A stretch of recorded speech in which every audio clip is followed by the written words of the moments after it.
தென்காசி மாவட்டம் ஆலங்குளம் அடுத்த சிவனார் குளத்தில் 3 கார்கள் ஒன்றுடன் ஒன்று அடுத்தடுத்து மோதிய விபத்தில் 3 பேர் காயங்களுடன் மீட்கப்பட்டு மருத்துவமனையில் சிகிச்சைக்காக கொண்டு செல்லப்பட்டனர். இதுகுறித்த மேலும் விவரங்களை செய்தி ஆசிரியர் திரு வேல்ராஜ் வழங்க கேட்கலாம். வேல்ராஜ், வணக்கம். இந்த விபத்து குறித்து மேலும் சொல்லலாம்.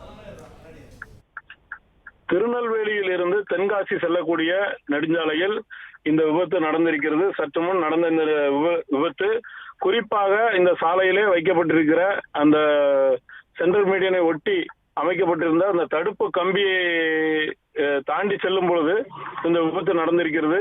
இந்த பகுதியில் அடிக்கடி இது போன்ற விபத்துகள் நடப்பதாக கூறப்படுகிறது. அதாவது திருநெல்வேலியிலிருந்து வந்த கார் ஒன்று தென்காசி நோக்கி சென்றிருக்கிறது. சாலையில் வைத்திருந்த தடுப்பு கம்பியை எடுத்து மாற்று சாலையிலே பயணிக்க சொல்கிறார்கள் என மாற்று சாலையில் செல்லும் பொழுது எதிரே வந்த 2 கார்கள் அடுத்தடுத்து அதன் மீது மோதி இருக்கிறது. இதில் 3 கார்களுமே முன்பக்கம் சேதமடைந்திருக்கிறது. இந்த கார்களில் வந்த 3 பேர் காயமடைந்திருக்கு. அதில் ஒருவர் பலத்த காயமடைந்தார். உடனடியாக அவரை மீட்டு சிகிச்சைக்காக நெல்லை அரசு மருத்துவமனைக்கு அனுப்பி வைக்கப்பட்டிருக்கிறார். மேலும் 2 பேரும் மீட்கப்பட்டு உடனடியாக அருகில் இருக்கும் மருத்துவமனைகளுக்கு அனுப்பி வைக்கப்பட்டிருக்கின்றனர். இந்த பகுதியில் சாலை மிக அகலமாக இருந்தாலும் போதிய அந்த வேகத்தை குறைப்பதற்கான எந்த ஒரு முன்னெடுப்புகளும் இல்லாத காரணத்தினால் இந்த பகுதியில் அடிக்கடி இதுபோன்ற விபத்துகள் நடப்பதாக இந்த ஆம்புலன்ஸ் ஓட்டுநர் தெரிவித்தார். விவரங்களை வழங்கியமைக்கு நன்றி வேல்ராஜ்.